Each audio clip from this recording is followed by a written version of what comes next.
जीव और पर्यावरण के मध्य क्या अंतर संबंध होते हैं, और जीव है जो पर्यावरण के अंदर रहने के लिए किन किन अजैविक कारकों का सामना करना पड़ता है, उनके साथ किस प्रकार से वो समायोजन करता है, और जो आपकी पारिस्थितिकी तंत्र है वो किससे मिलकर बना होता है, कौन सी इकाइयां उसे मिलकर बनाती है, उस बारे में हम अध्ययन करेंगे, विस्तृत अध्ययन करेंगे कि किस प्रकार से पारिस्थितिकी तंत्र से पर्यावरण का निर्माण होता है, उसमें जो घटक होते हैं वो किस प्रकार से आपस में पारस्परिक क्रिया या अंतर संबंधों के द्वारा जुड़े होते हैं और ये अच्छी कम्युनिटी या इकोलॉजिकल सिस्टम का निर्माण करते हैं। पहला आता है आपके जीव। क्या है जीव? अब जीव क्या होता है? पारिस्थितिकी की इकाई। पारिस्थितिकी का मतलब हो गया जो आपके आसपास का पर्यावरण है उसकी छोटी सी यूनिट, सबसे छोटी इकाई, वो आपके जीव कहलाती है। और एक या दूसरी प्रजाति में शामिल, ये क्या एक या दूसरी प्रजाति के अंदर शामिल होती है, मतलब किसी भी प्रजाति की सबसे छोटी इकाई आप क्या लगाएंगे? जीव कहलाएंगे। और समष्टि आपकी होती है व्यष्टिगत या व्यक्तिगत। व्यष्टिगत यहाँ जिसको आप पर्सनल भी बोल सकते हो।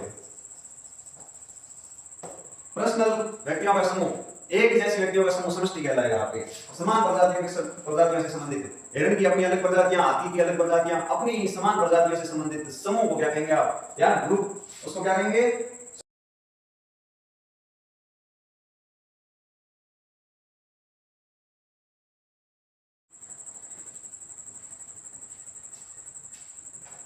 जीव और पर्यावरण के मध्य क्या अंतर संबंध होते हैं, और जीव है जो पर्यावरण के अंदर रहने के लिए किन किन अजैविक कारकों का सामना करना पड़ता है, उनके साथ किस प्रकार से वो समायोजन करता है, और जो आपकी पारिस्थितिकी तंत्र है वो किससे मिलकर बना होता है, कौन सी इकाइयां उसे मिलकर बनाती है, उस बारे में हम अध्ययन करेंगे, विस्तृत अध्ययन करेंगे कि किस प्रकार से पारिस्थितिकी तंत्र से पर्यावरण का निर्माण होता है, उसमें जो घटक होते हैं वो किस प्रकार से आपस में पारस्परिक क्रिया या अंतर संबंधों के द्वारा जुड़े होते हैं और एक अच्छी कम्युनिटी या इकोलॉजिकल सिस्टम का निर्माण करते हैं। पहला आता है आपके जीव। क्या है जीव? अब जीव क्या होता है? पारिस्थितिकी की इकाई। पारिस्थितिकी के मतलब हो गया जो आपके आसपास का पर्यावरण है उसकी छोटी सी यूनिट, सबसे छोटी इकाई, वो आपके जीव कहलाती है। और एक या दूसरी प्रजाति में शामिल, ये क्या है एक या दूसरी प्रजाति के अंदर शामिल होती है, मतलब किसी भी प्रजाति की सबसे छोटी इकाई आप क्या कहलाएगी? जीव कहलाएगी। और समष्टि आपकी होती है व्यष्टिगत या व्यक्तिगत। व्यष्टिगत यहाँ जिसको आप पर्सनल भी बोल सकते हो। पर्सनल व्यक्तियों का समूह, एक जैसे व्यक्तियों का समूह समष्टि कहलाएगा। आपके समान प्रजातियों से संबंधित, हिरण की अपनी अलग प्रजातियां, हाथी की अलग प्रजातियां, अपनी समान प्रजातियों से संबंधित समूह को क्या कहेंगे आप? या ग्रुप, उसको क्या कहेंगे? समष्टि कहेंगे। क्या कहेंगे? समष्टि। उसके बाद जीव और इसका पर्यावरण। अब जीव आपने समझ लिया क्या है? पारिस्थितिकी तंत्र को बनाने वाली इकाई, और जीव के साथ इसका पर्यावरण किस प्रकार से संबंधित है। तो पारिस्थितिकी जीवों और उनके पर्यावरण के बीच, पारिस्थितिकी जीव और आसपास का एनवायरनमेंट, पर्यावरण होता है अपने चारों ओर का घेरा, जो वायु का घेरा है और जमीन है, समुद्र है, ये सारे, इनके साथ जीव की पारस्परिक क्रिया आपस में किस प्रकार से संबंधित होंगे, पारस्परिक क्रियाएं क्या होगी, और अंतर संबंधों का अध्ययन, उनके पारस्परिक क्रियाएं और अंतर संबंध किस प्रकार से एक दूसरे को सहयोग करते हैं, या पारस्परिक क्रिया अंतर संबंध वो किस प्रकार से साझा करते हैं एक दूसरे को, इसके अंतर संबंध से संबंधित अध्ययन आपके क्या कहलाता है? पारिस्थितिकी कहलाता है। क्या कहलाता है? पारिस्थितिकी। इसमें कई स्तर होते हैं। अब ये संबंध है, संबंध के अंदर जो जीव होते हैं ये बहुत सारे स्तरों के अंदर बटे हुए होते हैं। उन स्तरों को समझेंगे तभी हमें पता लगेगा पारिस्थितिकी किस प्रकार से एक इकाई से लेकर पूरी सिस्टम का निर्माण करता है, बहुत बड़े तंत्र का निर्माण करता है, जिसके माध्यम हम जीवों को उनके पर्यावरण के साथ पारस्परिक क्रिया का पता लगा सकते हैं, जिससे हम समझेंगे कि उसके पारस्परिक क्रिया किस प्रकार से होगी, कब, जब इनके स्तर का पता लगेगा। तो पहला आपके क्या आती है? जनसंख्या। क्या आती है? जनसंख्या। लोगों, जन का मतलब हो गया कोई ना कोई व्यक्ति है, यहाँ पे जंतु है, प्राणी है या पौधे, उनकी क्या है? संख्या। वो एक से अधिक संख्या जनसंख्या होगी। लोगों की संख्या को जनसंख्या कहा जाता है, प्राणियों की संख्या आप मान सकते हो। समुदाय क्या होता है? जिसमें समूह हो। क्या हो? समूह। जिसमें लोग ग्रुप में रहते हो, वो होता है आपके समुदाय। पारिस्थितिकी तंत्र पारिस्थितिकी तंत्र वो होता है जो आपके आसपास के एनवायरनमेंट, आपके जैविक और अजैविक कारकों से मिलकर बना हुआ है एक तंत्र का निर्माण होता है, जो आपकी अंतर संबंध और पारस्परिक क्रियाओं के द्वारा होता है, वो होता है पारिस्थितिकी। जैवमंडल, जैवमंडल का मतलब वह मंडल जो हो गया आपकी स्थल, क्या हो गया स्थल, और ऐसा स्थल मंडल का मतलब हो गया स्थल या जल, पृथ्वी पर स्थल या जल जो आपके जीव को रहने के लिए स्थान प्रदान करते हैं, वो आपके जैवमंडल कहलाता है। क्या कहते हैं जैवमंडल, तो मंडल होता है वो स्थान जहां पर जीव रहता है, वो आपकी जैवमंडल कहलाता है। तो यहां तक अपन ने देख लिया था, इससे आगे लिया।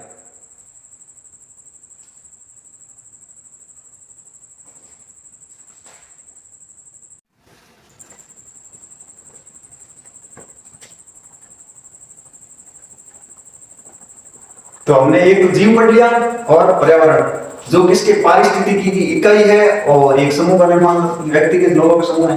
अब देखते हैं आपके जैव समुदाय, क्या देखेंगे जैव समुदाय, बायो कम्युनिटी, बहुत विशिष्ट समष्टि, बहुत मतलब एक से अधिक समष्टि मिलकर क्या बनाती है आपकी समुदाय बनाती है। समुदाय का मतलब समूह में रहने वाले लोग, समष्टि का मतलब पर्सनल व्यक्ति, और पर्सनल लोग कुछ एक जैसे लोग एक साथ मिलेंगे तो बहु समष्टि हो जाएगी, बहु विशिष्ट समष्टि। अंतर विशिष्ट पारस्परिक क्रिया प्रदान करते हैं। अंत का मतलब क्या, जंगल में रहने वाला भेड़ों का झुंड, अंत का मतलब क्या झुंडों का झुंड, जो क्या हो समान प्रजाति एक दूसरे के साथ में समान समष्टि बनती है, तो अंत होती है। और दूसरा अंतर विशिष्ट, अलग अलग प्रजातियां, पूरे जंगल में क्या रहती है अलग अलग प्राणियों की प्रजातियां या आपके जंगली जानवर रहते हैं, तो वो अंतर विशिष्ट, वो रहने का आवास में क्या सेम है, तो वो पारस्परिक क्रिया क्या होगी आपकी अंतर विशिष्ट पारस्परिक क्रिया। और अंतर विशिष्ट क्या हो गई इंटर पारस्परिक क्रिया क्या हो गई, जिसमें आपके केवल क्या होता है व्यक्तिगत समूह के जैसे बहुत सारे समूह एक साथ रहते हैं, वो हो गया आपके अंतर पारस्परिक। अब आता है आपके पारिस्थितिकी तंत्र। पारिस्थितिकी तंत्र किससे मिलकर बना होता है? पहला आता आपके जैविक समुदाय, जो अपन पढ़े थे जैविक समुदाय, जिसमें मुख्यतः कौन है प्लांट एंड एनिमल, कौन है प्लांट्स एंड एनिमल्स, ठीक है। ये मुख्य रूप से किसका निर्माण करते हैं जैविक समुदाय का। दूसरा आता है आपके अजैविक कारक, कौन नॉन बायोटिक फैक्टर।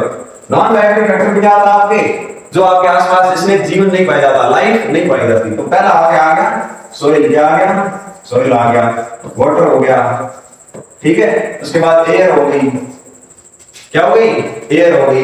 ये सारी चीजें किसका निर्माण करती है आपके नॉन बायोटिक फैक्टर, पारिस्थितिकी के जो नॉन बायोटिक फैक्टर है उनका निर्माण। इन दोनों का जैविक समुदाय और अजैविक कारकों दोनों आपस में क्या करते हैं जटिल पारस्परिक क्रिया करते हैं, एक दूसरे के साथ कॉम्प्लेक्स पारस्परिक क्रिया करके म्यूचुअल रिएक्शन करके क्या बनाते हैं आप पारिस्थितिकी तंत्र इकोलॉजिकल सिस्टम का निर्माण करते हैं। भूदर्शीय क्या आपके भूदर्शीय नाम से संबंधित है, भू का मतलब भूमि से, किससे भूमि, और दर्शय का मतलब दिखाई देना, क्या देना दिखाई देना। अब क्या है इसमें प्राकृतिक परिसीमा के साथ भूमि की गई, आपको कोई क्षेत्र है क्या है वन का क्षेत्र है, वो एक प्राकृतिक परिसीमा प्रकृति द्वारा निर्मित है कि यहां तक बहुत घने पेड़ पौधे हैं, मान लो ये कोई क्षेत्र है, इस एरिया में क्या बहुत ज्यादा घने पेड़ पौधे हैं, क्या है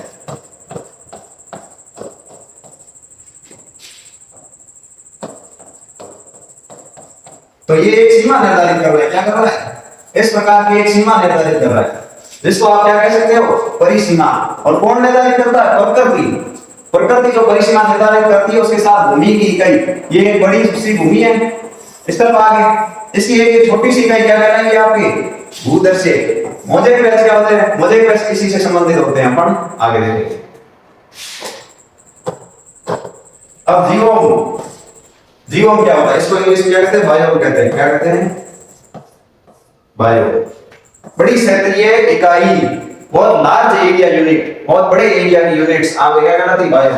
इसमें एक विशिष्ट जलवायु परिस्थिति के वनस्पति जात और प्राणी जात, नाम दोनों देख लेना, विशिष्ट जल और वायु, जल प्लस वायु। तो ऐसे पौधे, ऐसे विशेष क्षेत्र में पाए जाने वाले पौधे जिनको एक निश्चित मात्रा में जल और वायु की आवश्यकता हो, वो आपके वनस्पति जात कहलाते हैं। और ऐसे विशेष क्षेत्र में पाए जाने वाले एनिमल्स क्या एनिमल्स जिनको एक विशिष्ट प्रांत में जल की आवश्यकता और वायु की आवश्यकता और तापमान भी इसमें ले सकते हैं। तो बहुत बड़ी क्षेत्र ये है जिसमें एक विशेष क्षेत्र में पाए जाने वाली पौधों की प्रजाति या एक विशेष क्षेत्र में पाए जाने वाली जंतुओं की प्रजाति आपके वनस्पति जात और प्राणी जात कहलाती है। अब आता है जीव मंडल, इसको अपन क्या कह रहे थे? जैव मंडल। क्या कह रहे थे? बायोस्फीयर। ठीक है, जीवन का समर्थन करने वाला जोन, जोन आप कह सकते हो क्षेत्र, कह सकते हो। क्या कह सकते हो? क्षेत्र। तो लाइफ को सपोर्ट करने वाला क्षेत्र, लाइफ को समर्थन करने वाला क्षेत्र आपके क्या कहलाता है? जैव मंडल कहलाता है। पृथ्वी का स्तरीय और जलीय तंत्र। अब लाइफ को सपोर्ट कौन करता है? जीवन कहां पाया जाता है आपके? एक तो समुद्र के अंदर पाया जाता है, दूसरा आपके स्थल जमीन पे पाया जाता है। तो दो ही प्रकार का आपके जैव मंडल है। पहला आपका हो गया स्तरीय और दूसरा जलीय तंत्र।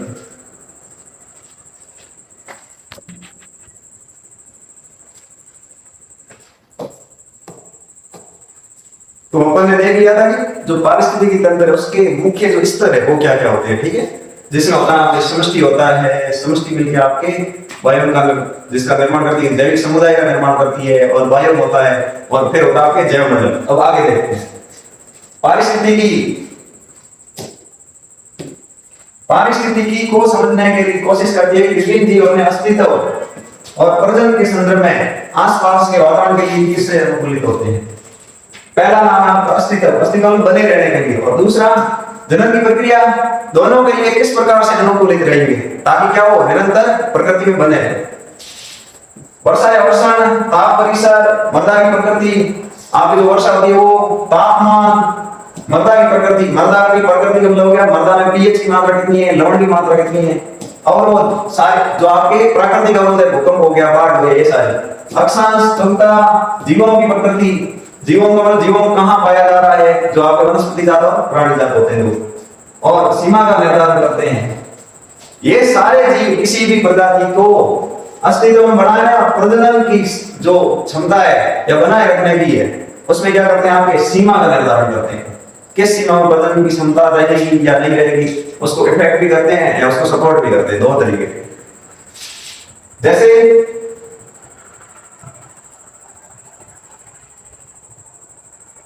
जैसे यहां आपको देखा था, ये जो आपको दिख रहा है ये वाला, ये जीवों में क्या है? सारे जीवों में क्या होती है? प्राकृतिक परिसीमा के जो क्षेत्र को दर्शाते हैं, एरिया या जोन को दर्शाते, वो आप होते हैं जीवों। तो हम कुछ जीवों में देखते हैं जो क्या होते हैं? इन फैक्टर के द्वारा प्रभावित होते हैं। पहला आपकी जो आपके लिखा है आर्कटिक और अल्पाइन टुंड्रा। क्या है? आर्कटिक और अल्पाइन टुंड्रा। इसका मतलब ये जीवन क्या है? यहाँ पे विशेष प्रकार की वनस्पति या प्राणी जात पाए जाएंगे, मृदा की प्रकृति अलग उस किस प्रकार से होगी। तो ये किस पे निर्भर करेगा? अपन देख रहे हैं तापमान, किसमें? तापमान और वर्षा।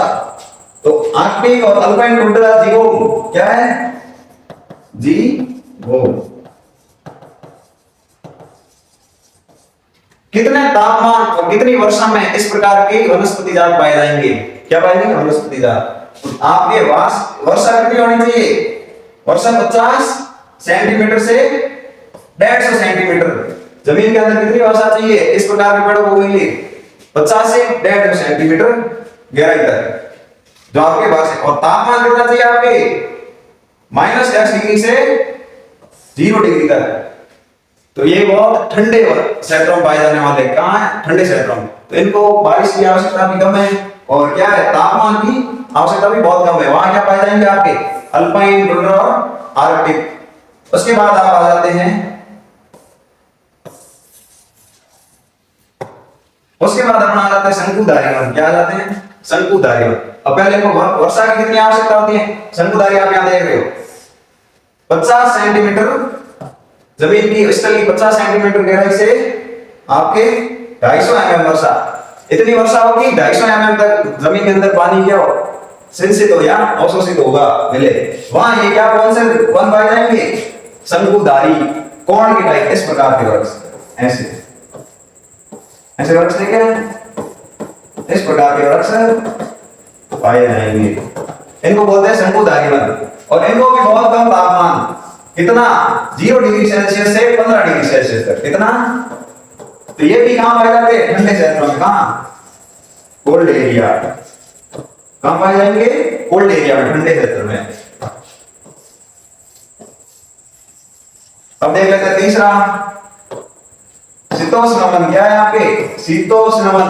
शीत, शीत का मतलब क्या? सर्दी, उष्ण बोल में गर्मी, और जहां गर्मी और सर्दी एक जैसी हो वहां पाए जाने वाले वन क्या कहलाते हैं? शीतोष्ण वन, या जीवन क्या कहलाते हैं? शीतोष्ण वन। अब यहाँ इसको ये वाला एरिया परिसीमा, ये आपके क्या है? शीतोष्ण वन है। इस एरिया में आपको वर्षा की कितनी आवश्यकता होगी? यहाँ मान लो 75 सेंटीमीटर से आपके 225 या 230 सेंटीमीटर, कितनी?